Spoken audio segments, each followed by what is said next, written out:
if crypto becomes mainstream and the stronger it gets, the less money printer can go burr because you have an off-ramp. Welcome to Decentralized Dawn, where lifelong friends Chicago and Disco navigate the ever-evolving crypto landscape. With genuine curiosity and a commitment to nuance as our North Star, we offer clear-eyed exploration. Our goal? To empower listeners with the tools and insights needed to flourish in this decentralized age. Hey everybody, we are back week after week after week. I am Chicago, and to my right, I always get the left side, this is awesome, is Disco. It's as if I got the last chair in the old, in the proverbial chair pulling game. Hey, you know what? Whoever runs the controls gets to pick the side that they're on. So I will happily defer if that's the case. I take the left, and even though as a lefty, I think we probably would have benefited more from reading right to left than left to right. Society has bent our arms to doing it the right-handed person's way, and this is one of them. So I get the left side. That's the bottom line. So how you doing today, Disco? I think good. I think one of the biggest kind of carryover curses I had was being shamed for my handwriting for my large palm dragging across the page and like having, like ink on the bottom of my palm.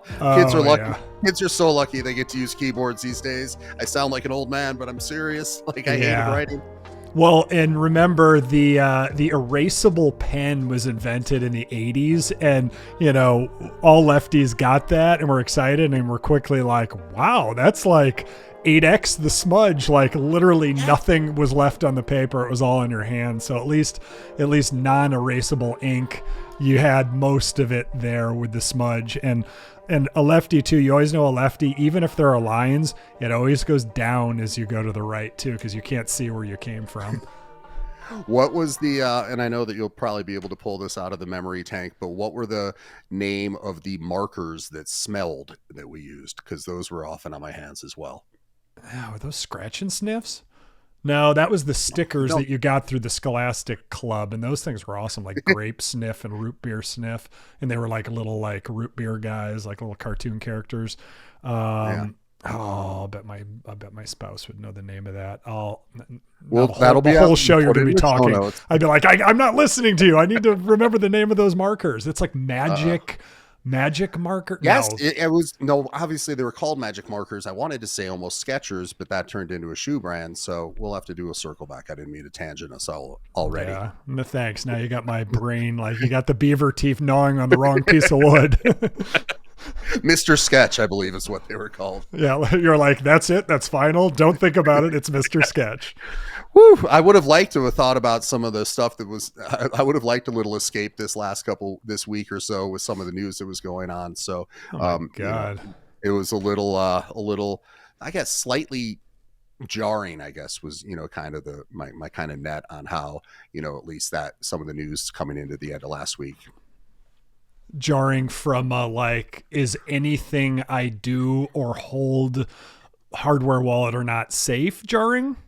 Yes, and if I'm doing everything that is supposed to be the best practices, yet it still feels vulnerable, jarring, that's jarring, and what we're kind of dancing around a little bit was, one of the biggest stories in the last week, and frankly, in quite a long time, was tied to the ledger system, and, something got compromised there, and the way it kind of leaked out was just, I woke up and was checking the feed as I tend to do if I ever get the luxury of falling asleep. And I just was like, oh my God, no, it's like, don't interact and everything. So it went from it just went to like red alert code red alert pretty quick in my mind, at least. And it was, as I say, it was kind of unsettling and kind of jarring. Well, I think it was unjarring for you too, but explain to people where you were. You weren't home with your ledger, so you couldn't even revoke if you wanted to. So you're sweating bullets on a little mini vacation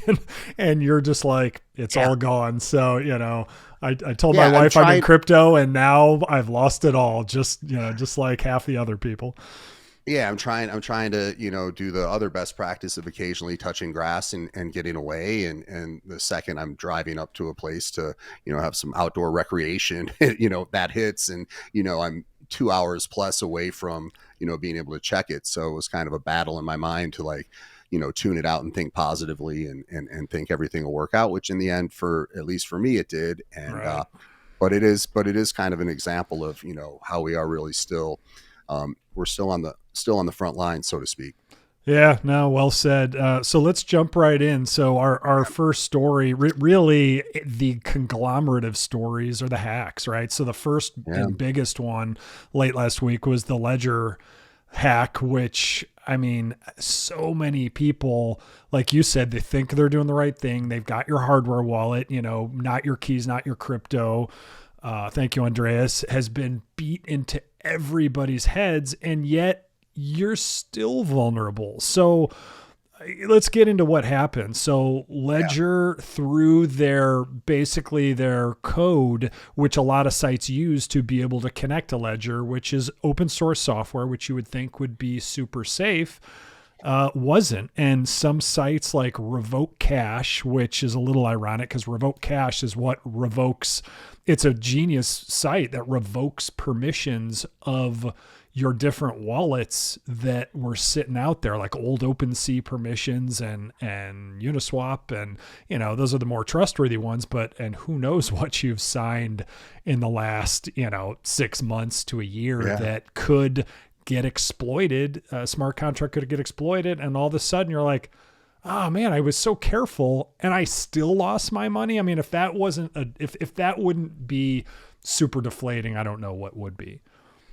Yeah, exactly. And you go from, okay, well, I want to get, things off the exchanges into, completely offline and, doing it that way. And then just the feeling of, I could have lost, what I've been trying to save and trying to build for the future. So it makes you wonder, what's the best move moving forward?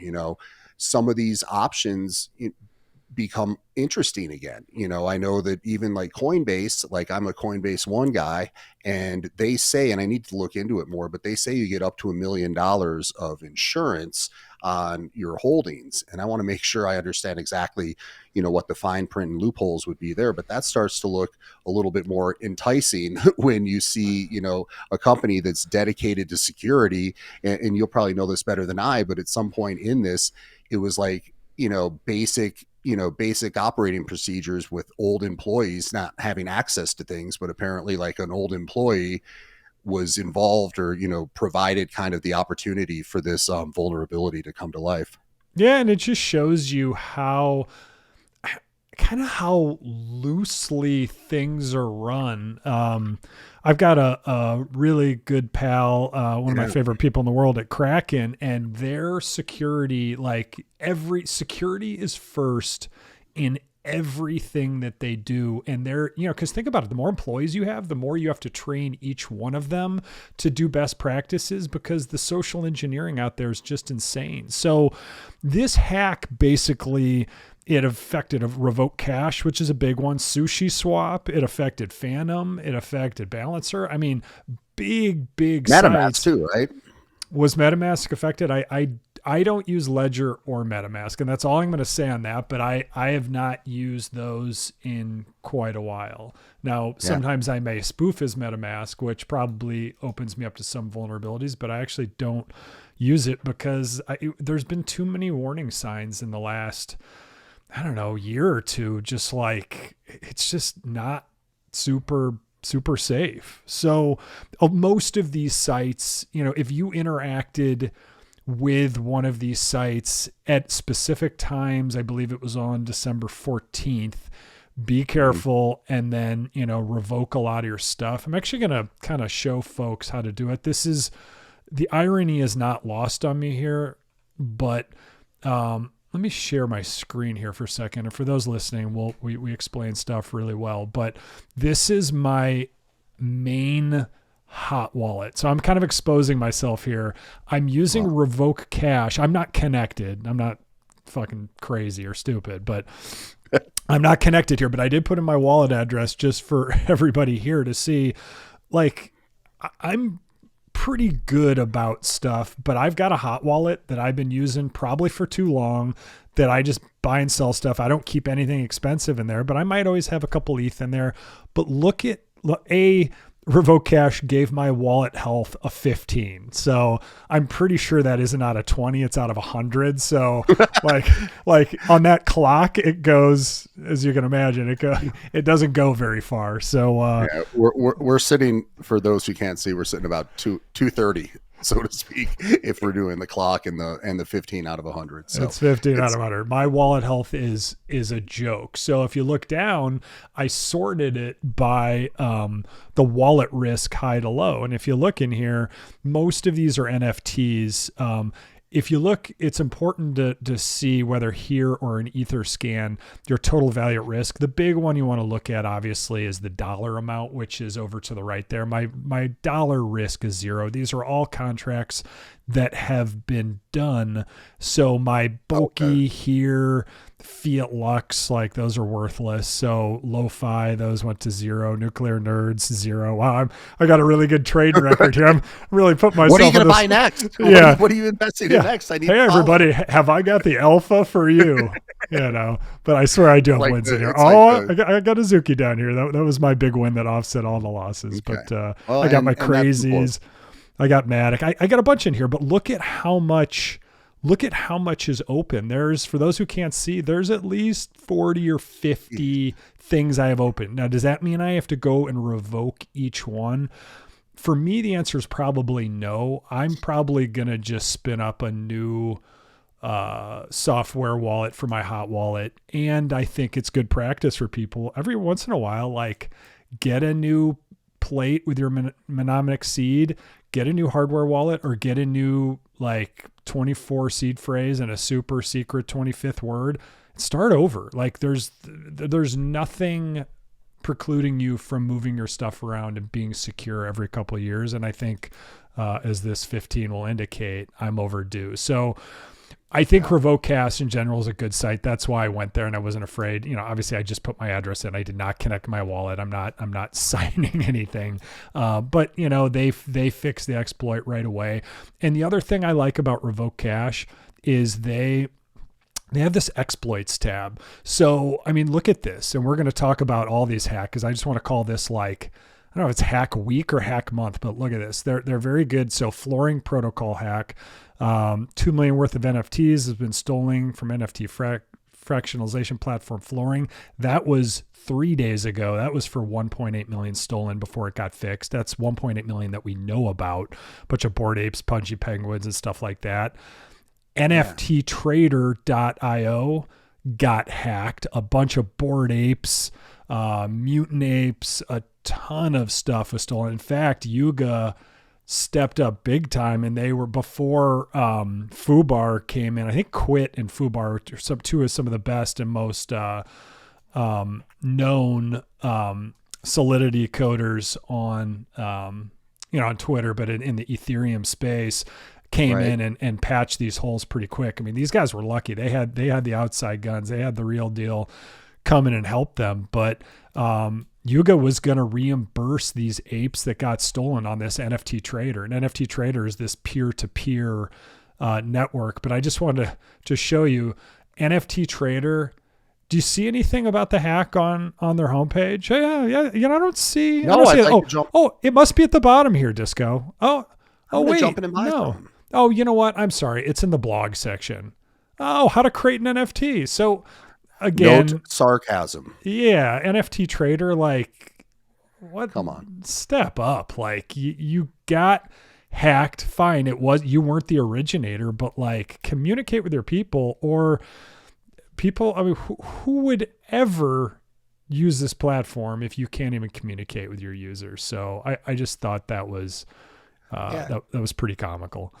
So just really quick, something that came up today, I guess, that's related is Ledger did say that they're going to make anybody whole who was impacted by the exploit. And when you look at the numbers, It looks like it was really 600,000 in crypto assets that were stolen. So in the bigger picture, based on even what we see, which isn't getting a lot of hype, it's kind of a smaller actual impact. It's nothing. But It's, I mean, but 600 but it grand is cracked the nothing. eggshell, like it was like your one job is to not let this happen, yet you Yeah. let it happen. So, that's what's going on. And I guess that they said that they're going to disable all blind signing on dApps by June of 24. So, I mean, they're being responsive, I guess, but you can only imagine something that's valued at what they are, and with the amount of kind of trust that was kind of handed their way from the ecosystem, especially during like the FTX times and everything like that, where it was like, get your stuff off of an exchange, get it on this, use a ledger or whatever it is.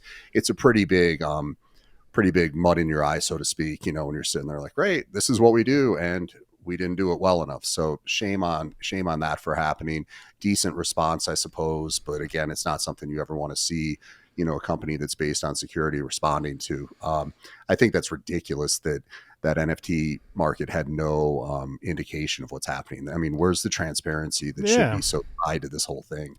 Well, and just remember too, Ledger, this isn't Ledger's first black eye. In 2020, this is the worst one. And a lot of people who weren't around or didn't have a Ledger yet in the space don't really know about this, but their marketing department let the entire user base get hacked. So it's probably a simple social engineer. Obviously, this isn't probably the most protected stuff they had there, but it should have been, because if you think about it, if you have names and addresses of every Ledger user, I mean, the $5 wrench attack, that becomes a terrifying reality. And maybe we're too early for mainstream folks to realize that, but that is such a massive breach that I was so thankful that I never interacted with that company when I heard that news, because you want to feel safe.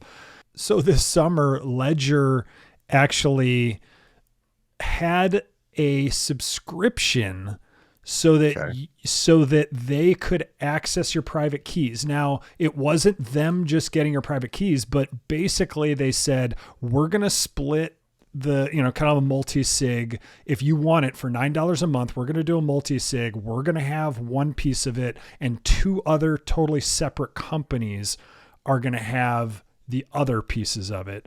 And he flippantly threw in his press release, he said, we could do this and write code to access the private keys on your wallet at any time, but we don't. That was since deleted, because that's one of those tone deaf things you say, but it just goes to show you, even though it's open source, Ledger's track record is mostly good, but it makes you realize in crypto and, with not your keys, not your crypto, like close enough isn't good enough. You have to be perfect, especially if you're specializing. You know what I mean? So if you're a general operation, we've talked before about the 19,000 things that Coinbase is attempting to do right now and everything. They're from base to to working potentially with the institutions coming in and all that stuff. And you look at something where it's basically a hardware wallet company, for lack of a better thing. Shame on these companies for getting greedy, and trying to find additional revenue streams off of this. And I think that's kind of the net of my takeaway. It's like what you just said. Okay, well, for an additional $9.99, stop with the $9.99, stop with, all this, and stop with trying to like move people to subscription models for better services and getting away from the core product offering and what you're supposed to be good at. Be good at what you do and continue to do it. And as more people come into the space, then you're going to benefit from that. But don't try to be some generalist that is going to find new revenue streams.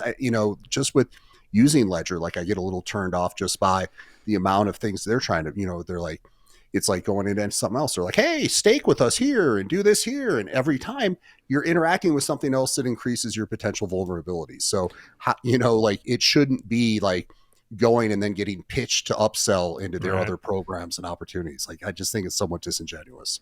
Yeah, it's a good point. I think the best analogy for Ledger, and probably throw a MetaMask in there too, is they're more akin to Microsoft. Like over the past 20, 30 years, if you had a Windows computer, all the hacks and exploits were there because their market share was so much greater. Now, with greater market share, you would think that'd be also hardening more money to be more secure. But the reality is that's where the hacks and exploits are going to be. And now with crypto, the beauty is once someone hacks you, as long as they can keep a clean footprint and they're anonymous, they're gone. So crypto is just like a hacker's, it's like a dream come true. So,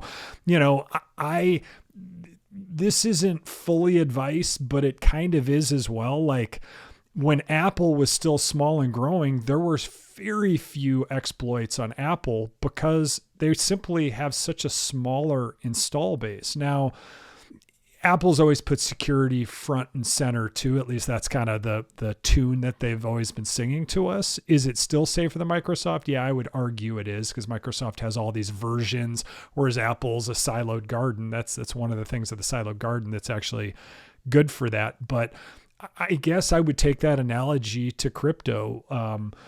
If you've got the less, like a cold card, I mean, that's Bitcoin only, but if you've got kind of less known or less used or more air gapped stuff, you've got to keep whatever hardware you wallet with your most valuable stuff. Do not let that give permissions and touch the air of all this stuff that's going on. You know what I mean? Like, look, all it takes, just again, look what I did over the years with my hot wallet. Now, I don't do this with my hardware wallets, obviously, but with my hot wallet, this is a hot mess. Like, remember, when you revoke something, you can do it on revoke.cash, or you can go to Etherscan, your plain old etherscan.io, which everybody definitely knows and trusts. I would say Revoke Cash, you might want to look at stuff here, and then just because they have a little better information, but on Etherscan is where you can revoke it. But I would definitely strongly recommend everybody take a look, see what the total value you have, stuff you've interacted with, see if there's stuff that should be revoked. Like obviously the Boki and all these NFTs, they're in my hot wallet because I don't really care about them. And a lot of these things have long since sold. So obviously I'm not worried about them. But if I was holding a bunch of Azuki there and I saw this, I'd be like, ooh, I'm not selling any Azuki right now. Let's revoke it. And just remember, you do have to pay gas to revoke each one. That's why part of me is now like, it's time to fire up a new hot wallet and transfer stuff over and start anew and be a little more savvy this time because, knock on wood, I have not been hacked yet, but I've seen so many people get hacked and so many people who are way smarter than me get hacked because all it takes is to get caught up in that moment. It's probably a good time to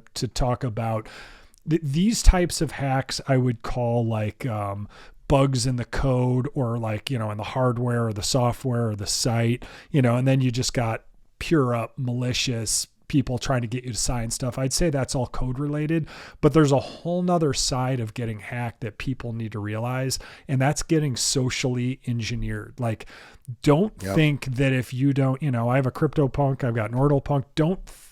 I would be stupid to think that people aren't following me just to find surface vectors to attack. You just have to assume everybody's a scammer. I mean, you just have to. So this sucks. And this show is actually dedicated to Xenophone, probably one of my favorite people in the ordinals and the Ethereum space. He's a coder. He's into security. The guy's super smart. So unfortunately yesterday he lost his Ordinal Punk. And for those who don't know, on the Bitcoin ordinal side, in my opinion, and I'm biased, but Ordinal Punks are the grails. They're sub 1,000 inscriptions, and there's only 100 of them, and it's a great group of folks, and I think it's the best collection personally on ordinals. He got his, the floor is at 1.95 now, but for his, it was probably 3 or 4 Bitcoin. So let's just call it 100 plus grand. And he got his, and this guy works on security. He's orders of magnitude smarter than me and most of the collectors in the space. So I'm bringing this up because it's important for people to understand what happened. So basically in Discord, when Bitcoin Ordinal started, there was no marketplaces, there was nothing. So it was the Wild West, and a lot of us were buying from people we didn't know, using spreadsheets, using middlemen. I know, and women. I know now it sounds absolutely asinine and insane, especially since we have Magic Eden that, takes 2.5%, which to me is pretty fair, but it was very common. So there's like 5 people in the space who are the most respected people in the space, and they have been brokering stuff forever. So an easy way to manipulate that is to mask as that person. Well, everybody knows the basic trick, like, hey, it's me, the reputed person, and they just put your PFP on there and they pretend to be you with the name. That game has been figured out, but where this gets really insidious, I want to show you something. So this same person who stole from Zeno was talking to me, and I'm realizing I'm being a jackass too. So he's like, hey, I'd like to offer you 5 Bitcoin for Punk 46. Are you selling? And I'm more cat and mouse, because I'm like, immediately you're being cagey. Like, but also I think but immediately I think it's a scam. And like, I'm like, no, I like my 46. Curious on how you plan on buying. So I'm already trying to figure out what this scammer's angle is, because people generally don't just reach you in DMs, be like, hey, I got what's 5 Bitcoin right now too. I got 214 grand. Like, I want to buy Ordinal Punk. You're like, and that's why I'm like, okay, great. I'll put it on Magic Eden. You go buy it. And what they do is they're like, oh yeah, Magic Eden. Like they loosen you up. What I didn't realize is if you look to the right of the screen, this Alameda guy, and this guy changes his name 20 times a day. There's 2 or 3 of them, or it's him being really fast on 2 computers. I was already following him because whatever name he used before had already hit me up. So keep that in your head. This is how super smart people can get hacked, because it's important. So he's talking to me, shooting the shit. I had already friended him months ago. So he's, but I don't go in DMs that often. I don't even think about it. Like, I'll entertain any offer, but I'm probably just going to like mess with the cat and mouse on the string. Right. So I'm talking to him, and he's like, no, but I really want yours. And what do I say to him? I'm like, finally, I'm like, oh, today only feels like a pressure move. I'll pass. So I'm basically saying like, dude, I know you're a scammer. So I posted this in one of my groups that Zeno's in, and he was already dealing with the guy and a fake person. But here's why it's important. The fake prominent person had already reached out to him as a different person in Discord. Then right before they switch to the super prominent fake person, right? They switch names. Then this person, the prominent person, reaches out to you. They're already friends with you, so your guard is down. They're like, oh, hey dude, oh yeah, cool, yeah, let's do a 3-way DM and we'll do it. So then these both were already friends with him, and look, I'm part of this because I let this guy in and didn't ban him after playing cat and mouse.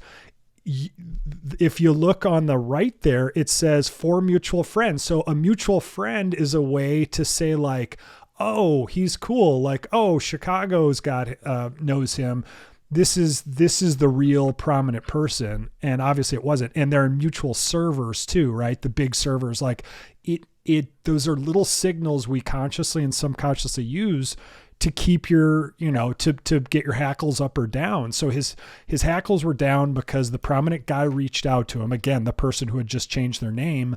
Then the person, they even haggled and over haggled, these scammers did, to make it feel very real. So this was a con that went on for months. They sit quietly in your DMs, and then they strike here, switch the name, and then they're like, hey, send it to me and we'll see if this guy sends the ETH. If he doesn't, or the Bitcoin, if he doesn't, I'll send it right back to you.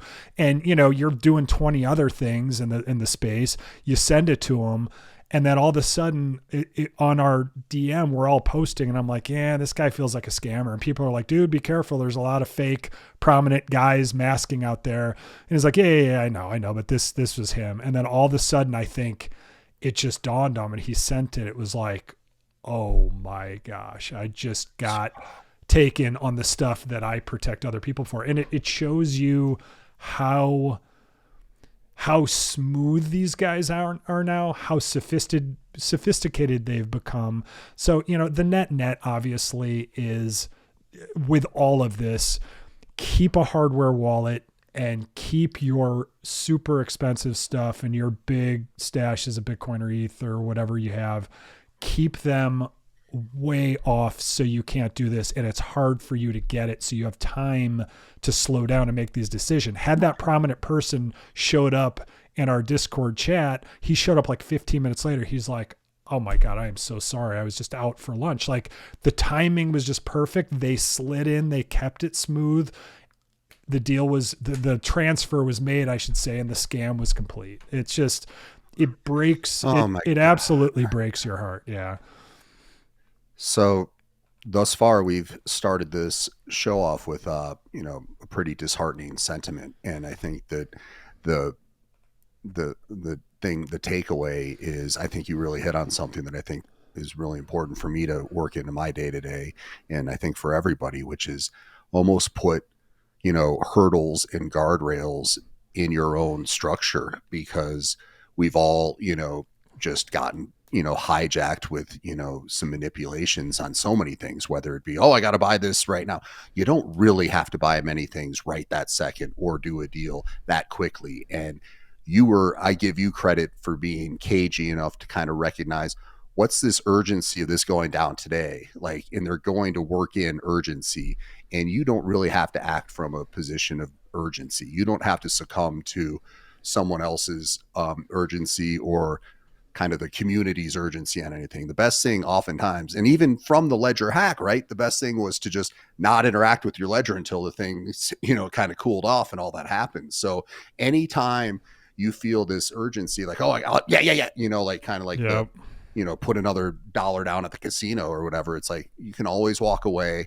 You should always walk away. And I remember you were even talking about this with, just, kind of your complexion in, and how you look at some of this stuff. It's like, you almost will stake ETH or stake something so that there's just an extra layer to keep you from spending it, and, let it do its thing from, holding it and potentially, getting, returns from staking. But really, that's also kind of giving yourself, a cool down period. And, in so many things in society, if people were able to implement a little cool down period and not let things escalate, that's something to really protect human nature against, as we get hit with so many new inputs in this, kind of new space and new age. There's going to be, I can't even imagine, everyone talks about, oh, is AI going to eat up the world? Is it going to be machines? Is it going to be like the Terminator? It's like, no, but it's going to get a heck of a lot more sophisticated in learning how to play with people's emotions and get them to act on things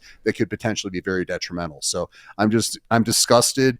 I'm super sad. I don't know the person you're referring to, but just from an empathetic standpoint, we all know that feeling. Even when you're transferring something from wallet to wallet and it takes a moment for it to land, you have that feeling in your gut of like, did I do this right? Is it coming? Where is it? It could all be gone. And that's the whole thing of the immutability and everything like that, is once something's done, it's done, and you can't get like give backs, and the stakes are high, and people are putting a lot of their lives into these investments. And I think it's a great long-term investment play, but I do think, putting some speed bumps in place for your own self-preservation is probably an interesting tactic to employ. Yeah, definitely. Make it hard for you to be hijacked by yourself, multi-sig, whatever you need to do. And we'll talk about more of this in future shows for sure. But Zeno, this episode is dedicated to you. You're one of our favorite people in the space. You always have a good attitude, and you're so smart. And thank you for sharing that on Twitter, because it just, so many people, that they can learn from that lesson at how smooth they're getting. And as Disco said, they're only going to get smarter. So be careful out there. We'll continue to talk about best practices, and we'll continue to, talk about the exploits out there so we can all kind of stick together as a community and have fun in this space and hopefully make money and collect cool art and be safe too. Yeah. Well said. Speaking of getting smart, I wish that, some of the people in our government would get a little smarter in terms of how they are viewing the evolution of, this space overall. And, this week we were dealing with, I don't want to, call people unwise or whatever, but once again, we had to deal with our two negative influencers from in the guise of Gary Gensler, and again with the ever-present Elizabeth Warren. And there's just some news on that front this week. Basically, Coinbase in 22 requested some written rules and guidance in terms of, they did a formal petition to ask for some guidance from the SEC in terms of the rules of the road. So they're, as we've always kind of said, like they're seeking it out. They're asking like, hey guys, this is kind of blurry. And they have been for years. Yeah. So, this week the SEC in their ultimate wisdom came back and said, you don't need anything. Everything is already out there that's needed. And don't worry, we're going to work on what we want to work on. They said the existing securities regime appropriately governs crypto asset securities. Which I believe was written in there's one version of it that was like 1924 and one in 1936. So you could see how, pre-internet, almost pre-airplane, how that would be very relevant. Extremely relevant to what we were just discussing. Because predicting Bitcoin and Ethereum would be super easy to then have these old laws apply. It's just like boomers step down. It's time to let younger, more digital or digital/analog people like our generation to start making decisions to keep the entrepreneur ingenuity in this country alive and kicking, is because that's what makes America better than many, many other places in the world. It's not that we're smarter. It's not a lot of things. It's that we are creative and we have the space to invent new things. And if there's going to be regulatory capture at these early stages from basically Elizabeth Warren working with the banks that 15 years ago she professed to, be against, like what a scam this is. Like to me, she is nothing more than an asset or bought on someone's balance sheet. And I find it so, I was thinking about this, so we're going into a political cycle in terms of an election, and, they just said that 2 of the 5 SEC commissioners disagreed with this decision. And the 2 that disagreed were Republicans. And I don't think in a representative government, Senator Warren represents what is essentially one of, if not the most left-leaning states in the nation. And I don't even think that's a true characterization that people who are supporting crypto are not liberal. Like, I think that due to, a lot of the ideals, I don't agree with that at all. And I think that it's getting kind of just pushed out that way. Like, she's not the savior to the, intellectuals in Boston for protecting everybody from crypto. Look at just the mental space and ingenuity when you have an MIT, you have Harvard, you have all these different, right, forward thinking, really, really, intense thinkers out there. It makes it hard for me to believe that, all these people are that anti, exploring this development, and they just want to keep, kind of the status quo going with the banks. What's kind of interesting also was it feels a little bit like, the crypto world is getting ready to kind of stand up and fight this game a little bit more. Crypto leaders have given 78 million in just the past 3 months. And it seems like it's pretty much Coinbase, Anderson Horowitz, and the Winklevoss twins that really paid into this. And they're supporting or funding into the super PAC called Fair Shake, and then a PAC called Protect Progress, and then Defend American Jobs. And they're really just starting to realize, hey, money's going to move the needle here. And I was reading something that Brian from Coinbase said, and he said, if you look at like the oil and gas lobby or the banking lobby, I mean, they're spending, I don't know, in the order of 100 million per year, but money moves the needle. And for better or worse, that's how our system works. So just remember one caveat to that: whether they do or don't spend 100 million a year. Remember, the last 100+ years of politics, they had politicians in place. The laws are already written to protect the bankers and the oil companies. Now the crypto industry has to come in from the outside and fight for the good people in this industry. And yeah, let's nail the scammers. We all agree that SBF is a effing idiot, right? But we need to keep the ingenuity alive, and this is a huge step in the right direction. I actually reached out to them and I'm like, you know what?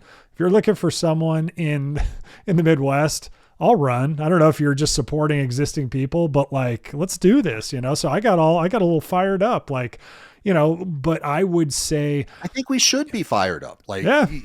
I mean, come on, we have passion. Everybody who touches this space and sticks through this space is passionate and sees the validity and the power of what can be. So for it to be suppressed by, status quo, pre-existing lobbying dollars and influence, it's completely anti all the ethos that we're so excited about, with doing decentralized on and looking at this and looking at, how this frontier can really develop and, being at the dawn of a new age. And to your point, at some point, people have to get off the stage and get out of the way. And Senator Warren then, after this comes out and she finds out that they have, they funded this and, they're going to kind of fight the power with dollars, then she sends a letter to Coinbase and to Coin Center and the Blockchain Association asking, how many former military members of Congress are currently working with the 3 crypto organizations. Yeah, it's absurd. Like, think about, be quiet. Well, and think about all in pharma, like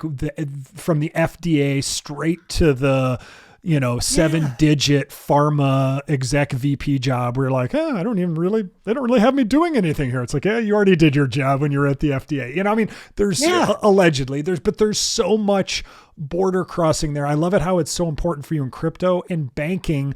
I mean, look at the last, where the Treasury folks come from, and a lot of the cabinet, they come from a lot of those big Wall Street investment banks. I mean, I know Goldman probably has the best track record of putting the most people in the right place for political office. And you know what?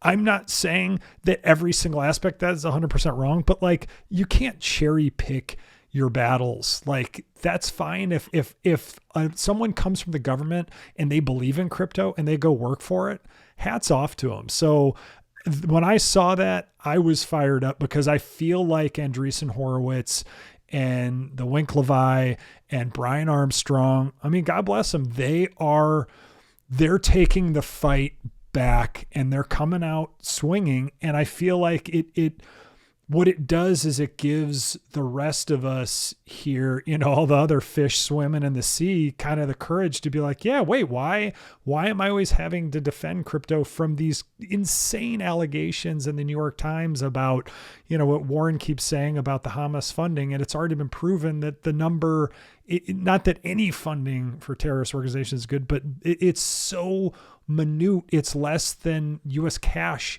is used percentage wise for funding illicit activities, and it's all on chain. You can see it and you can actually go thwart it better, America. So like, let's turn the page and regulate this in a smart way, but let the industry grow. So the regulatory capture doesn't happen right out of the gate. Like, I've got to show you.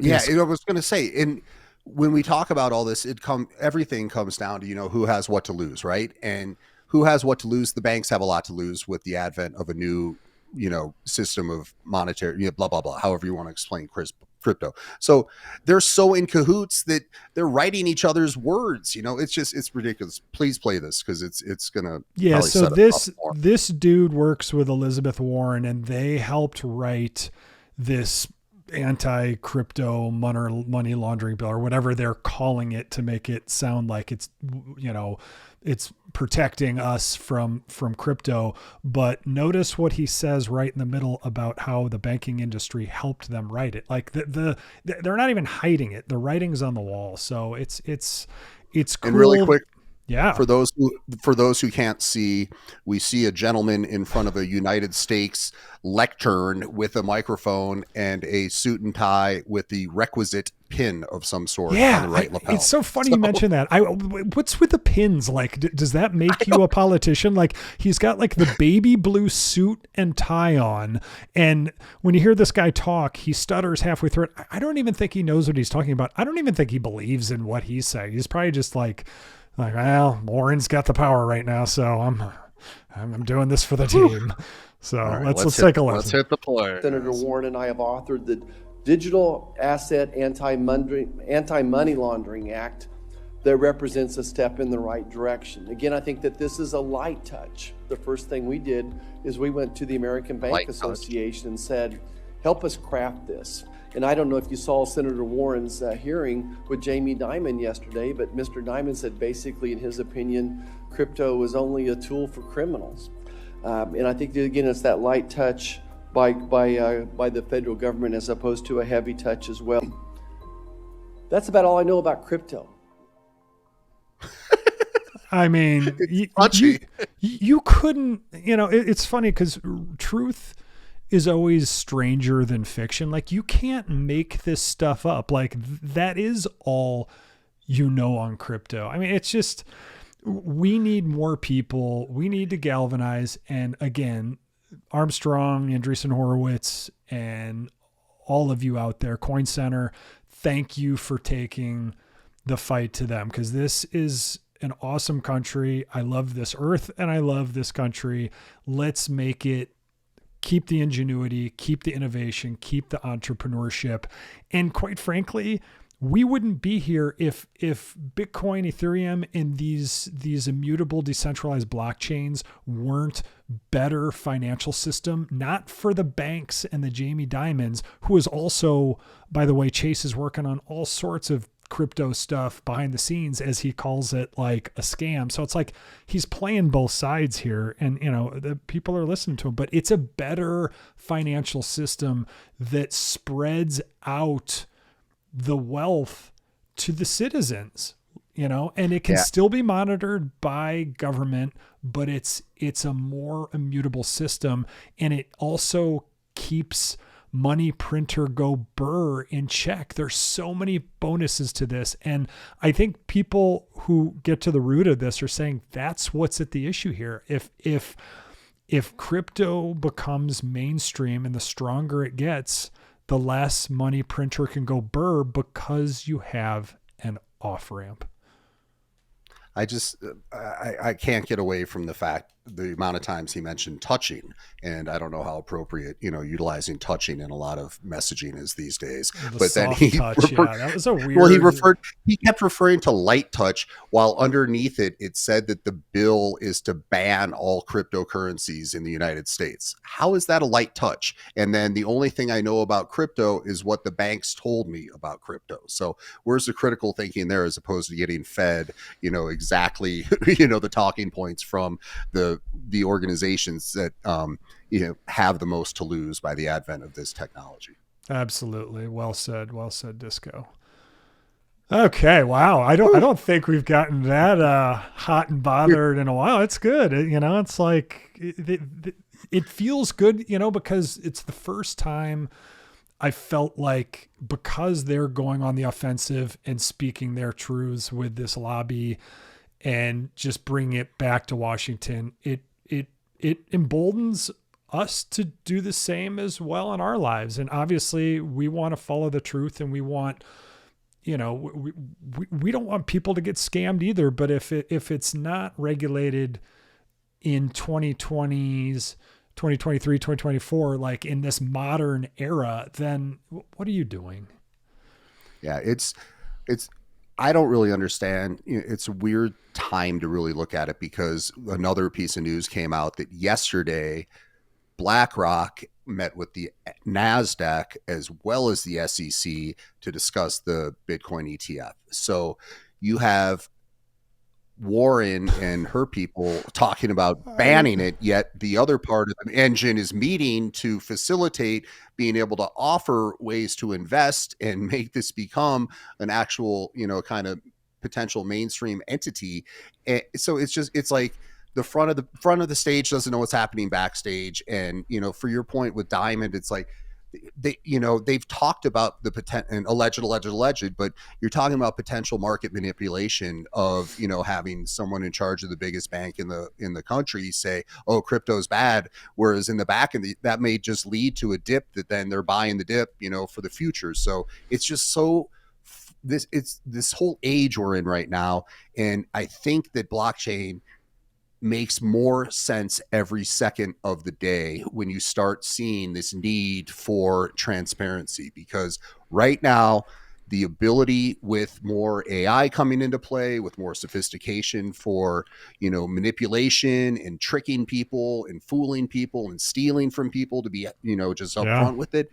The whole need for this kind of marriage between AI and blockchain and transparency. And I think our whole country and the world kind of needs to look at what you were talking about, the Revoke, and, just have a reset and start with a new freaking wallet, a new system, and just reboot this thing. Because as long as we keep having, people holding on to these, the arteries of the past, it's not going to be a clean system. So we're really just at a fascinating dualities and multiplicities of what's happening, and what people say versus what they mean and why they're saying it. So it's a riveting time. Well, and the thing that gets me so hot and bothered is Main Street USA. Everyday people are the ones who are getting screwed, because if you are a good citizen and you read, if you're more on the Democrat side, you read your New York Times, but even the Wall Street Journal, everybody's been bashing this. So if you follow the mainstream media, you are going to probably not have put any even small investment in crypto, while the BlackRocks and everybody, the ETF is almost primed and ready to go. You're by doing this double speak, and you got Jamie Dimon and Chase doing a whole bunch of stuff in crypto. They'd be fools not to. So they're telling the general public one thing while they're doing the other with the other hand. And I think everybody has this moment, and I think a lot of people had this in COVID, where you are an expert in something and you see mainstream media cover it. You're like, wait, what? That's wrong. That doesn't make sense. And it makes you, once you see under the curtain, it makes you question, well, what else is being kind of passed my way? And that's as far as I'll go with that. But it's just, the fight, it's time to start speaking up and doing something about it for all of us. Yeah. So this is still hot and bothered. Note, but I'll see how I can weave this together.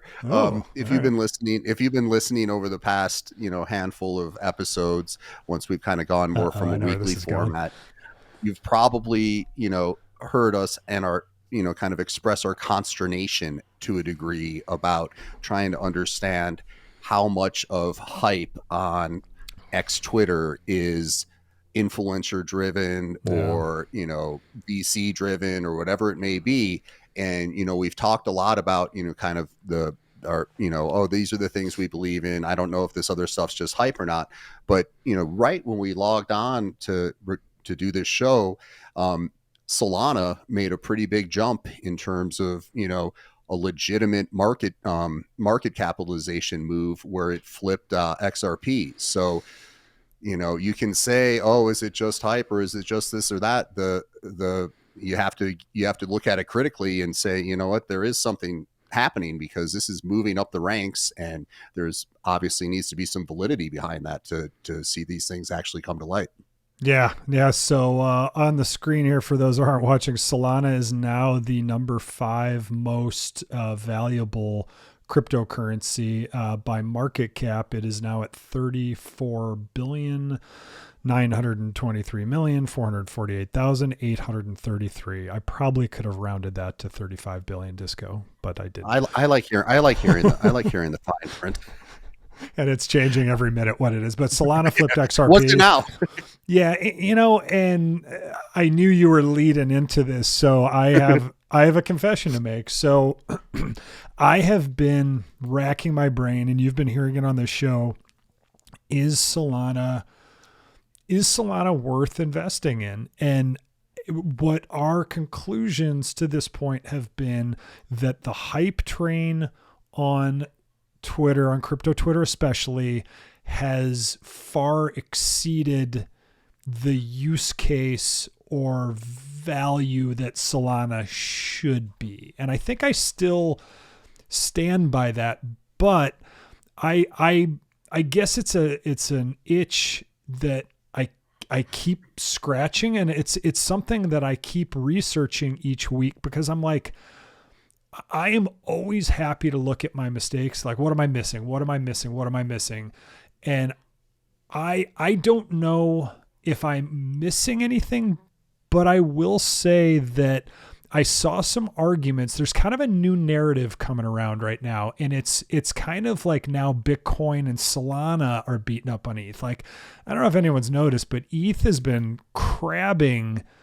You know, it went, what were we at a couple months ago? Maybe we're at 1900, but it's literally gone from 2000 to 2200 plus or minus, right? So it's gone up, 10%, nothing.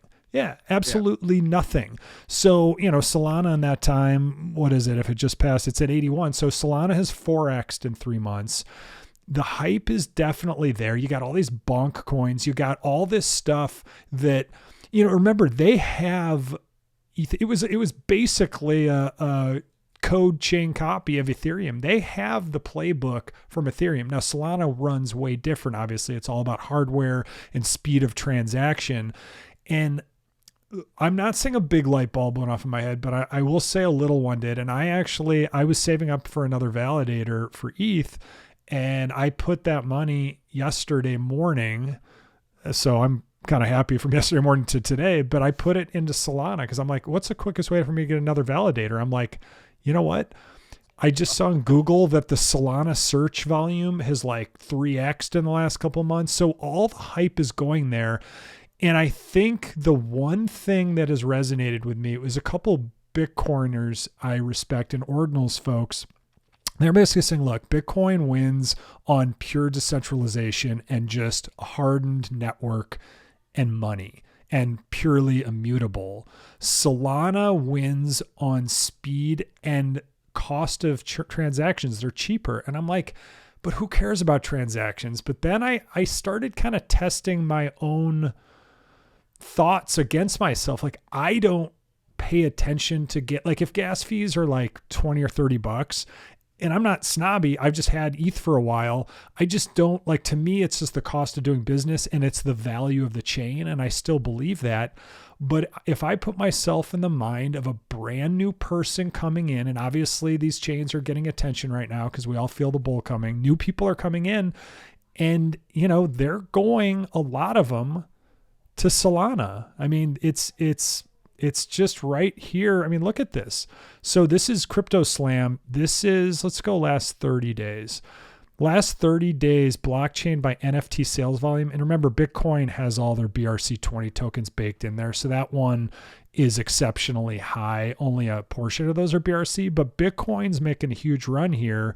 In 30 days, Ethereum is above Solana, but barely. But if you go to 7 days, Solana is 20% over Ethereum at 104 million in transactions to Ethereum's 81. Now, Ethereum has another 47 million in wash trading, which is very rampant there. But just go to the 1 day. I mean, Solana is trading more NFTs than Ethereum. And I'm not saying that's the be all end all. And I'm not saying these are the only decisions, but it made, I think a lot of ETH people are going over because they know the ETH playbook. They know how the airdrops work. New tokens go crazy. NFTs can go crazy. They're probably a little smarter. So you got some ETH people going over for cheaper transactions. And I am firmly I do firmly believe that right now some people are going over for cheaper transactions, because who brand new to the space, if you get your first $2,000 in Ethereum, who wants to pay $50 to $100 in gas fees? You're like, wait. Like, that doesn't even go to the thing. Like, who gets those gas fees? Like, I think the value of the Ethereum blockchain, especially to validators and the people securing the network, is huge. But I think that the L2s aren't here yet. Proto-dank sharding to speed up the L1 is not here yet. So I bought some Solana. I did it. Yeah, that was it doesn't need to be a confessional, like it feels like one though. I honestly feel guilty. And that shows how you can get into your maxi lanes. Precisely. You're not cheating on anybody, you're diversifying and you're giving respect. And I think the biggest part of what you said that really sticks out is, I guess we have to look at it like crypto generational, right? Like cycle generational, right? Like, so if you were, you got in whatever it was, 16, 17, 8, you're of a certain generation. So you have a certain set of values and, kind of norms from that perspective, but you also have, perspective in terms of, oh, it's just this much ETH, which, I have more because I got it, blah, blah, blah, so all that. Right. But I think your point is really true. Like, if you're just starting off and you're going to do it, you're like, what the heck is this? I can do this other thing just as fast, if not faster, and way cheaper. And once you start doing that, you're going to be like, oh, what are those boomers doing on the other things? So it's going to be interesting to kind of see the different classes of when people entered the space and their allegiances. And, I will say though, look at the Bitcoiners, who, when I came in, it was like, oh, Bitcoin's great. It's like a pet rock, but everything's happening on Ethereum. So then it was like, oh, give credit to the Bitcoiners for holding through and getting kind of their another new day in the sun. And I think that Ethereum is, to me, yes, I'll sniff a little Solana, but I'm still going to be trying to build up my ETH right now, because I'm also looking at some of the other activity and some of the other things that have buzz. And I'll quote like Immutable X for one, and Render for another. And those are some projects and tokens that have really, gotten a lot of, kind of space and a lot of buzz. And I just thought about it. I'm like, okay, that's great. But they're on Ethereum, so you still have so much that's going on there. Ethereum might not be the one that everyone's looking at when the party starts. And, oh, when are they showing up right now? They might not be, in vogue, so to speak. But at the end of the day, in the beginning of the day, a lot of stuff is being built on there, and things that, are generating their own kind of standalone buzz will only help to support the chain overall. I do have a question for you. So when I know that, you've seen like DGods or blah, blah, blah, or these NFT projects switch chains, what is kind of the equivalent to kind of a project that built on Ethereum to potentially switch to Solana? Because I feel like if I saw Immutable X or Render or some of these other kind of buzzy Ethereum tokens and projects migrate over, I just don't know if you really can. Like, it seems like it'd be pretty easy to switch a NFT collection to a different chain. I don't know, like, if you've been building, these other elements and kind of these sophisticated programs, if that's feasible to switch chains or not. Does that make any sense? Yeah, no, it does. And it's a good question. I mean, the only ones I am aware of, and I don't research this too deep, and I know DGods left Solana for Ethereum, but it's just funny. Those Mad Lads look a lot like the DGods. I suspect I don't know if Frank is behind it himself, or the artist or whatever, but a lot of the art, the Utes, all that stuff looks kind of the same to me. I guess I'm going to answer this by not answering your question and answering a different question, which is, even though I just bought Solana because I'm basically trying to jump on this thing to watch it grow, I would not personally yet, and I might eat these words, I don't trust Solana's base layer blockchain, I've been around long enough where I've seen it go down for a day here, a day there. It's gone down, 6 or 7 times in the last couple of years. Like I used to write for this little bankless thing called The Rug, and we used to joke about it all the time. It was actually kind of fun. Like, oh, when's Solana going down again? But it's gotten better over the years. But I still wouldn't put some super nice, expensive piece of art on there. On Ethereum, I would. On Bitcoin, I absolutely would, because the Bitcoin one is by far, ordinals are by far the most immutable. They're inscribed. Those are etched into eternity. Those are on the blockchain. And Ethereum's, the Ethereum ones are on the blockchain too. And I don't know the Solana equivalent.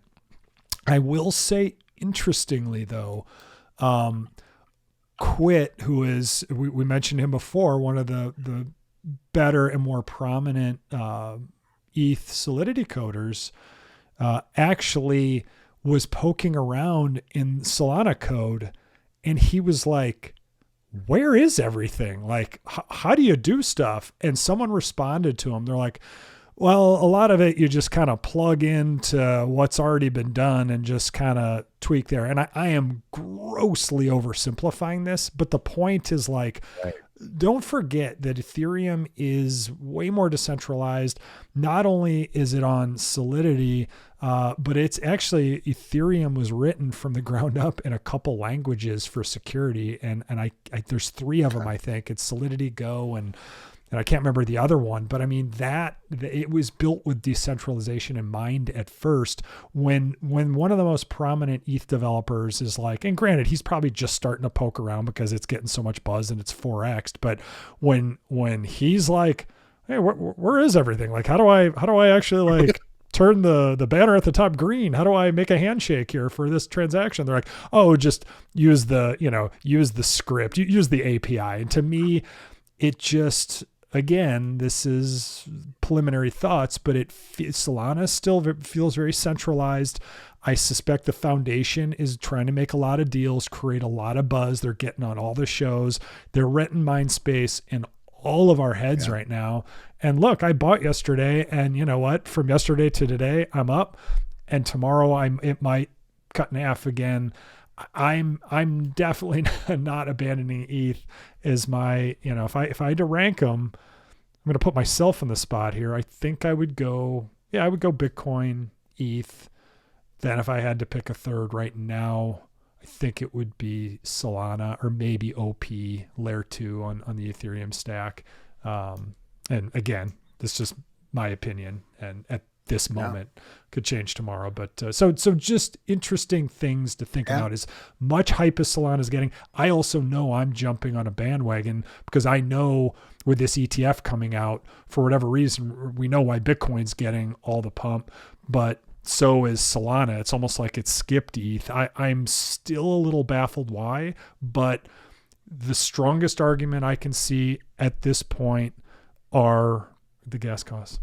Just from a timing thing too, the Ethereum ETFs are set for potential review and approval like in second quarter, like in May. So it could be, what we've talked about before, where it's just kind of drafting a little bit right now. And, we may look back and be like, dude, this was such a great opportunity to be stacking this, because it's not front running. All right. Well, this is one of my favorite parts of the show, where we do follow-up updates of past shows. It's the loom. It's the weaving together of stories. And it's not just talking about whatever the news or whatever is renting our headspace for the week, all of us on the crypto Twitter timeline and all the news sources we check into. It's actually following on these stories to see where the threads lead, because as some things come out into focus, other things come out, but a lot of times at the root, they're all related. So let's start with the FTX bankruptcy settlement. There's some kind of, in my opinion, gross news there. What happened, Disco? Well, I got to refocus a little bit, because I started thinking about like my inaugural experience with looms, and it goes back to Charlotte Bond and an individual loom project. I did indeed enjoy that. I enjoyed, going down that memory lane a heck of a lot more than looking at what's happening from kind of the bankruptcy side of things with FTX and the recent development on, the revised reorganization, all the revises. Hold on. For those who don't know what Disco is talking about, just because people are probably like scratching their heads, in kindergarten, maybe first grade, that there was this cool thing where it was a mini loom, and we made these mini loomy rug things. I had mine, I swear, for the first 35 years of my life. So from 6 years old to like 35. I don't know where it is now, but right when you said that, my brother and sister had one, but it was actually, looking back, that and the key we made to hold all the keys out of the wood block and carpentry, like those were some of the most memorable things we made, and the clay faces. But Disco is talking about, we grew up together and we shared the same art teacher, and we made these cool little loomy rugs. So there, now everyone demystified, and back to our regular programming. Yeah, but I would like to see yours, because I have fond memories of the color scheme that I went with. Like I had like an orangey and purple thing, and I think that it was representative of what I still like. So it was kind of a early stamp and look into what I appreciate from an aesthetic value. Yeah, mine was also exceptionally colorful. I think I just kept, there might have been a little white in there, but I just kept changing colors over. I think I used like every color. I'm like, oh, I'm going for it. But I loved it. And I think my mom used it for years. I think it sat like in a nice place. And then even as I got in my teens and 20s, it was like under, my mom loved plants and loved gardening. It was under the water dishes, but it was like, it even served that purpose later in its life, which I love. So you bring back old memories that have everything and nothing to do with crypto. So I thank you. Indeed, that's the role I play at times. Getting back to this, it's kind of gross, and it doesn't feel great. But I think the net of the news from the FTX debtors and the estate and how they're doing it is basically, we all know that as of recording right now, or doing the show right now, Bitcoin's sitting right about $44,000, which is a great rise, and people who held should be happy that they stuck to their convictions and did that. Nevertheless, if you were, looking to get paid out from, any returns from FTX, you're going to get $17,000 for your Bitcoin. And it's just 17,000 per Bitcoin. Yeah. So they're basically using this, I'd say kind of a glitchy way to pay people less, and say, oh, we're going to give you, we're going to base any payouts on the cost or the market value of your items at the time of the bankruptcy, completely disregarding, any growth in value since that point. And 1/3 X. So you basically got exited at the lowest point, and not voluntarily exited. You got exited.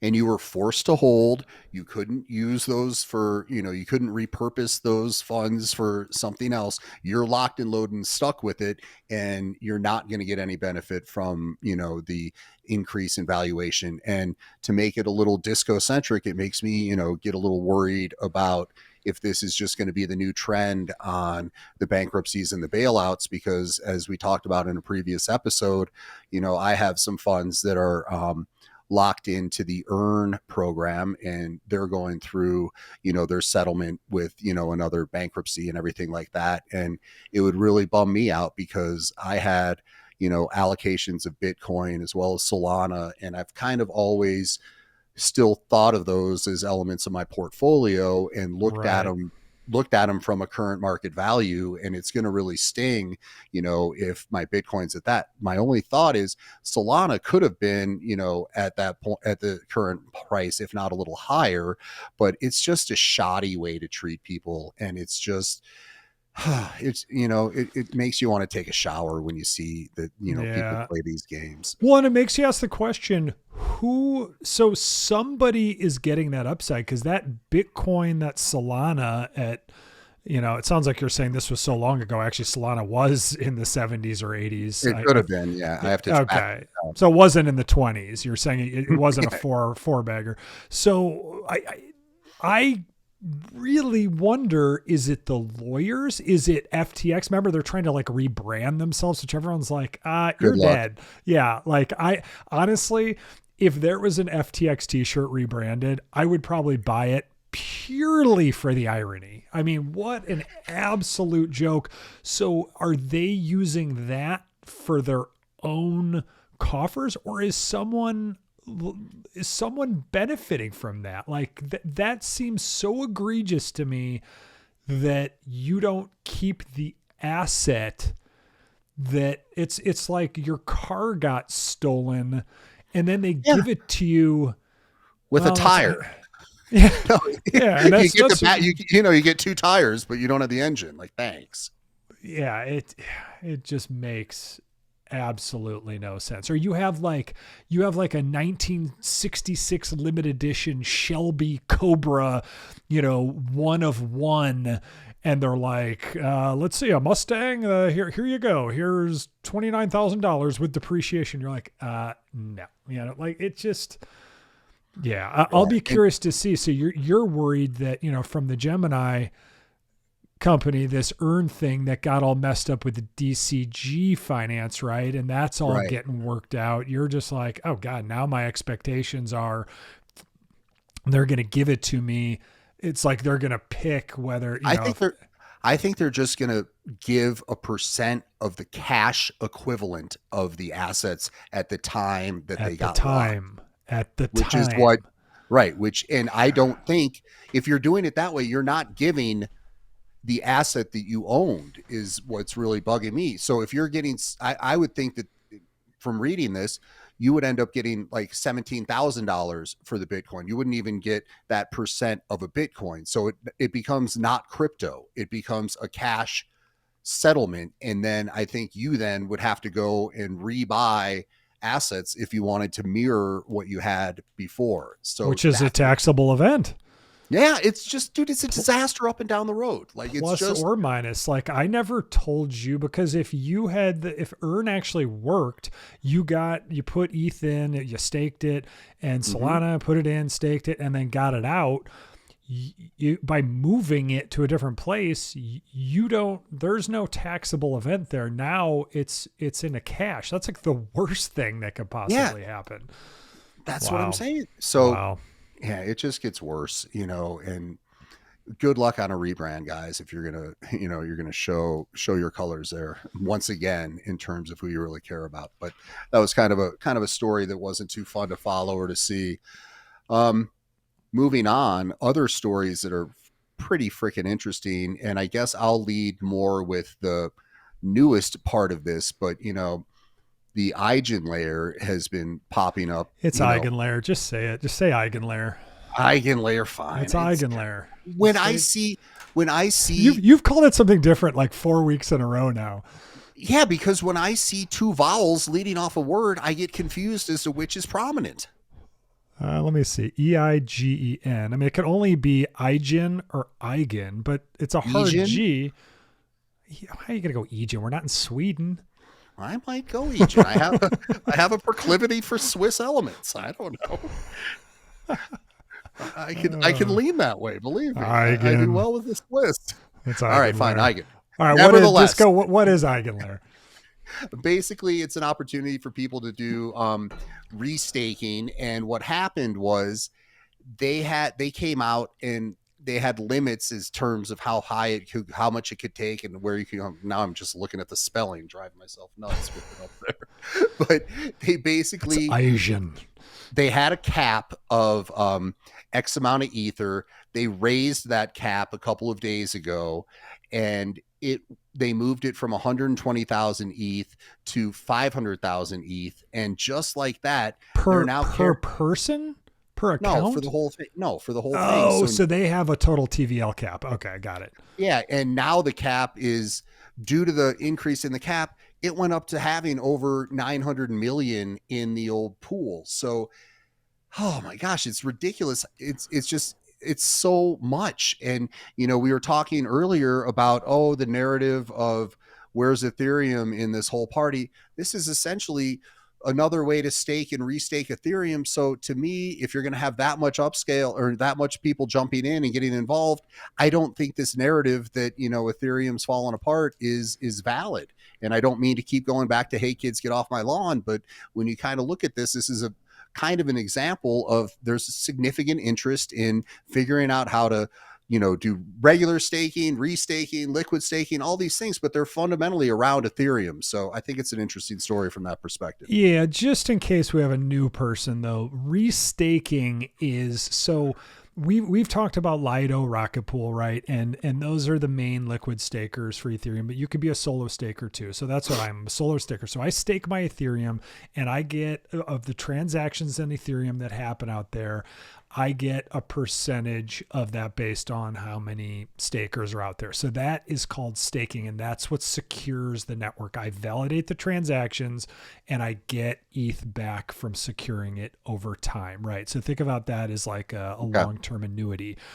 Restaking, and this is why Disco is kind of sounding the alarm bells right now. Restaking is where you take that, let's say you stake on either Rocket Pool or Lido, and then from those you get this stuff called either RETH or STETH. STETH is Lido, RETH is Rocket Pool. It's basically ETH. It's the same price as ETH, but it's like, think of it as a placeholder, because when you stake it, you're putting it in their smart contracts and they're saying, cool, almost like here's your equal amount. If you stake 2 ETH, Lido will, you're staking the ETH, they give you the STETH while the ETH is out of commission. Eigenlayer then lets you take the STETH and the RETH and restake it here. And I guess my lesson from all this is Rocket Pool, I'm fully out of the Rocket Pool node, and I'll go into that in a second, but getting into those and staking in those, you don't necessarily get out right away, especially if something goes bad and it gets unpegged. If you're restaking the staked stuff you have, so you're basically like, we'll call it, I think it's accurate to say the second derivative, you're staking that, you're locking that up. Everything's hunky-dory if you're the first in and first out. But if something goes wrong and you're not one of the early ones out, you're stuck. Like there's a building that's on fire. You're in the hotel in the other wing of the building that doesn't have an exit. You've got to go through the burning building that's on fire. You got to get there first. So you've got to unstake, you got to get to the burning building, then you got to get out.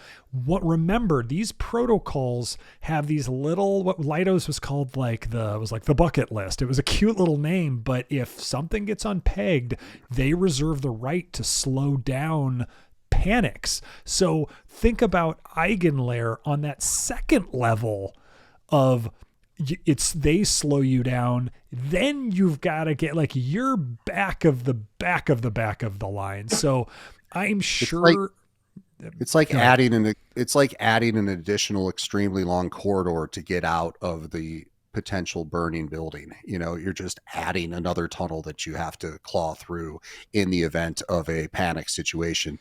And for them to be able to dictate the exit strategy, you have to really succumb to, full trust in that operation. And as we've kind of alluded to from doing a few of these shows, the less layers of being able to pull the parachute should you need to, the better. And this just seems like it's another opportunity to add more legwork to exit should you want to.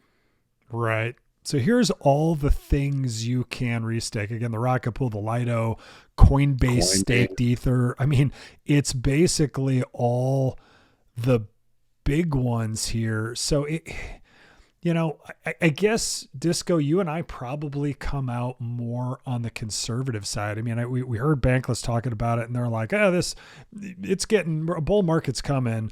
Like, this is kind of degen, but it's not super degen. And I guess I would say, like, everything is always fine until it's not. I'm a big proponent of staking, but double staking, I guess where I get stuck is, okay, so I get that in Lido that I get the Steth, right? So I get that 1-to-1. How are they creating value on my Steth? That to me just seems like now you're playing a Ponzi, an alleged Ponzi, like a layer game, an MLM game or something. I don't see how value accrues that way, but maybe a trader would say to me like, dude, stock market with derivatives has been that way. It's been hanging on a thread for 30 years. Like, get in or get out or don't do it. And, maybe we'll get wrecked. Maybe we won't. So I don't know. This seems crazy to me. Yeah. It's, it's double downing, and you always got to wonder. I go back to what you say. It's what I've learned from kind of listening through and seeing this process is, and even going back to the beginning of the show today, that kind of the ledger, exposure and kind of that feeling of, oh gosh, I want to, make sure everything's secure and safe. The more layers you add, despite it's great to get higher returns. I get the hook, right? But what's really behind it, I think is worth it really exploring and understanding. Yeah, I love this. Eigenlayer DNA is based in research and academia. Like, what does that mean? That's a red flag to me. But we'll read the white paper more. We don't want to sound like old boomers, which we're not. Yeah. We're not boomers. We're Gen Xers, but we're firmly planted, half in digital, half analog.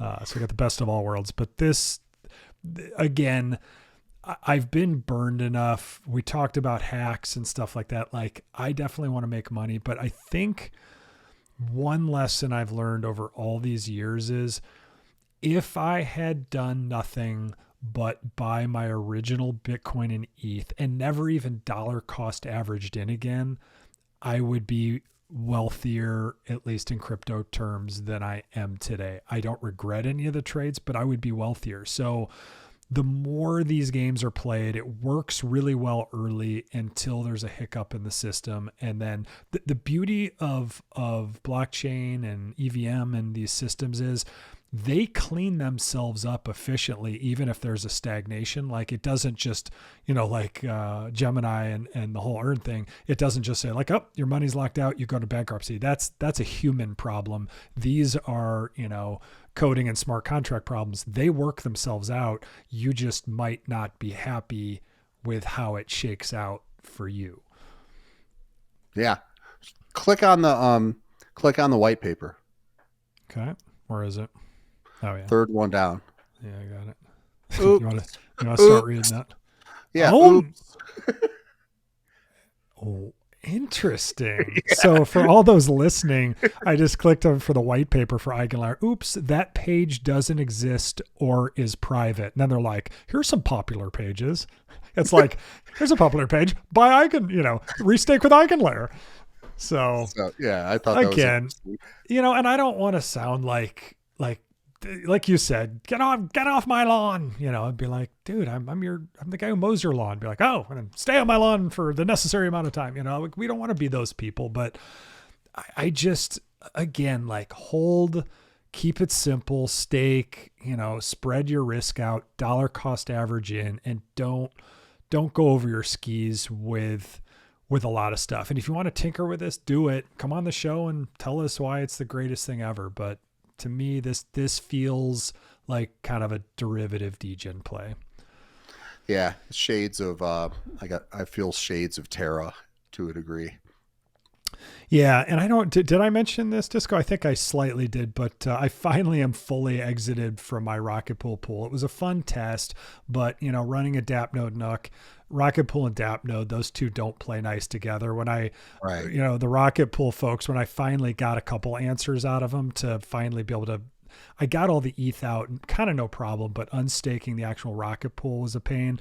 Someone at Rocket Pool finally got back to me, and then I kind of had to like interpolate what they were saying because I was using DApp node. And then once I showed my cards, I'm like, this didn't work, I'm on a DApp node. He says, oh, you should have told me in the first place. Go talk with them, not our problem. Like, that's why I didn't tell you in the first place, because I needed to. But he gave me enough nuggets where I could kind of rewrite the code and what I needed to write. But it was, and granted, I was doing it kind of through this third party, this DApp node system for solo staking. But for Rocket Pool, for me, the increase was not, I don't think it merited the extra layer of staking. Whereas I can get my ETH out, I'm only limited by how many people want to get on the beacon chain. There, I'm limited by Rocket Pool smart contracts, then getting out. So again, as Disco said, I'm in the second building at the Venetian, and there's no exits on that side. I have to go to the main lobby through a long tunnel, then get out before the there's not necessarily very visual exit signs, so you got to kind of navigate and find your way out, and that can make things a little harder too. Yeah, I just woke up. It was in the middle of the night, so I'm still wearing the sleep mask. So it's very difficult to feel around and get out. So I just wanted to tie that in with the eigenlayer stuff. So, stake, yes, but this may be a little overstretching a little, but we'll keep a close eye on it. And they're close to, what is it, $1 billion now? As of that article, which was yesterday, it was 900,000 plus. So I think the capacity is 1.1 billion or something like that. So I think they'll probably reach it if they didn't reach it as of. Yeah, they're probably already at $1 billion today.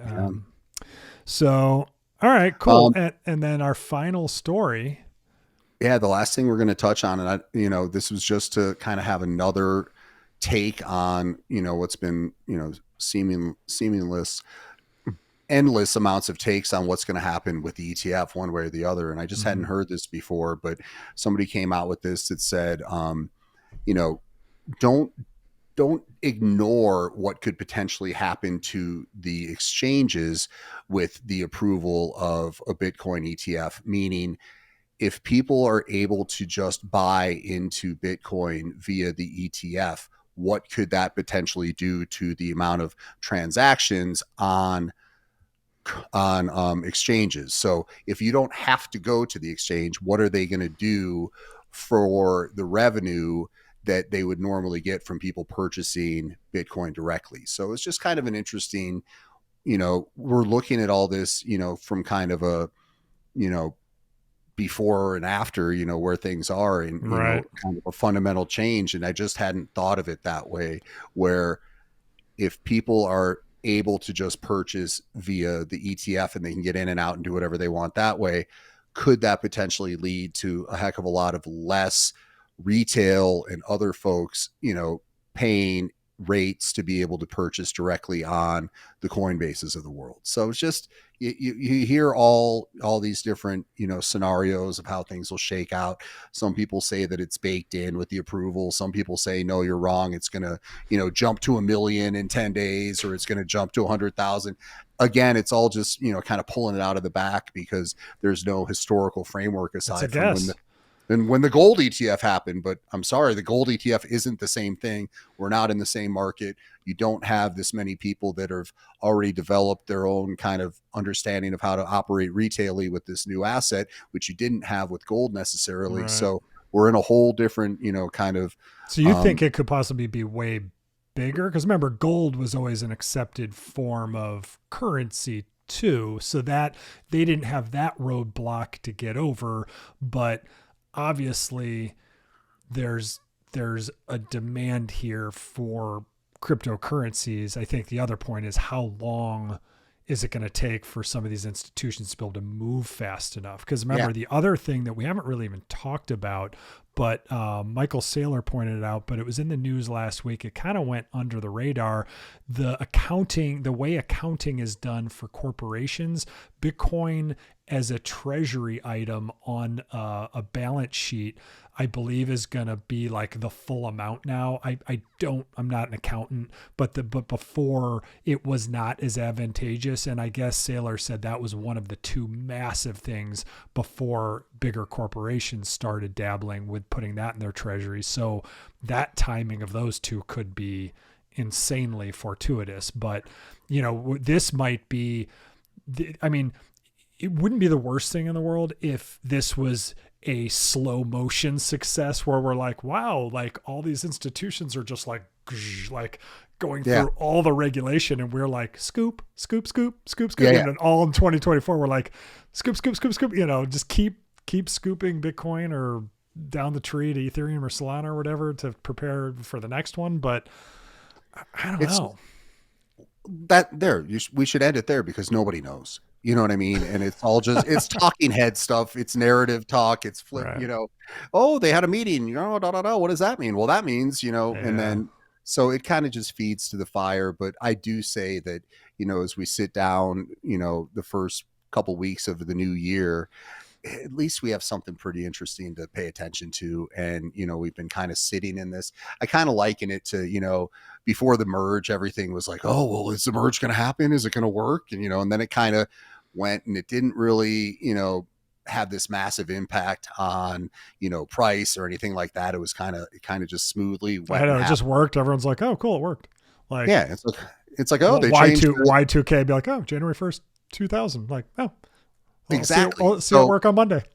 So it wouldn't be the worst thing, to your point, if it was slow, because the bigger thing would be that it actually got past the gate of becoming accepted and becoming, something that anyone can purchase. And really that opening up of it, the timing and the initial days after or months after or whatever, the fact that it gets the quote legitimacy of being able to be offered and kind of condoned, if you will. I think that's obviously the bigger thing that we'll look back at years from now and be like, well, that was a fundamental change. Well said. That was it was definitely a fun show to go through. Obviously, with all the hacks and scams, it wasn't. But that's also the reality of our space and being early. And again, my heart goes out to you. I mean, he just took it like a complete champ. He's like, I've protected against this, and I let slip for a second, and I got caught up in the transaction, and that's how quickly it could happen. And then he shared with everybody, and that's what the best people in this space do. We share with each other the best practices because we're before the UI UX, we're before the Vives and the candies, these siloed lame marketplaces, like where it's raw and where it's, you're camping outside and it's the elements. So, we all just have to figure out together as it solidifies, because at some point it will go mainstream and it will get simpler. And I guess those will be when we are on the porch with the Country Time Lemonade saying, remember when, remember the looms in art class in kindergarten? That was special times. But so we're going to go straight back to kindergarten, not to the crypto days.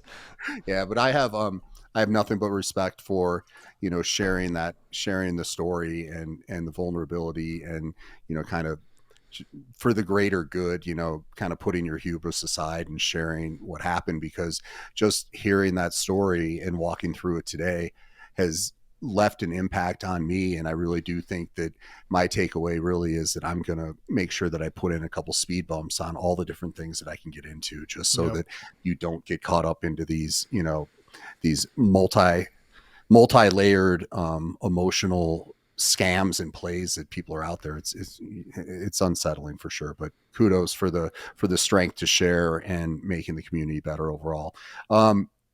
That could kind of be the something good. A lot of times every show we like to take a step back and focus on, something positive. And I think that really does, represent it. But I will say something that is not related to, kind of the crypto space necessarily, although it somewhat could be, which is I do believe fully in, the importance of touching grass and getting away. And what I'm really thankful for is just having a body that can move, and just the fact that, like, you can feel kind of sluggish or feel this or that. And, there rarely is a time when I've been upset that I worked out, like it almost, if I'm like, oh dude, I really don't want to do it. I'm 5-10 minutes in, there's something to be said for endorphins just being one of the greatest things, and it can really kind of turn everything around. And going back to the beginning of the show when we were talking about me feeling vulnerable with the ledger exploit and what was going on there, it was also a great situation because I was out in nature and I was able to gain some perspective and, get some sweat going and everything like that. And like before we do the shows, I'm always like, how are we going to do this? How's this going to come together? And I have a mountain of different thoughts coming through my head, shooting back and forth. And I find once I, do a little workout and get my head clear, it's like, wow, that is something that really is, and then how great water tastes and just these simple things. Like this body is it's pretty remarkable, and health is super important. And it's just tied to overall wellness. So I guess my something good is that I have some gratitude just on the ability to kind of change your mindset through movement, and kind of movement being medicine. So that's kind of my little soapbox there. Well said. Keep the blood pumping for sure. So everybody hit that like button, leave a comment, subscribe to us, make it 5 stars if you like it. If not, email us personally if you don't like it and tell us what we could do better. And if you have ideas for a show, or if you want to come on and talk about this, that, and the other, and it resonates with decentralization or crypto and giving it to people straight and telling sometimes hard stories to make us all smarter and better, please let us know. Come on and do all that fun stuff. So So as we head into the future, I want to end this show by just saying this is always intended for entertainment purposes only. None of it is considered to be financial advice or meant to be financial advice.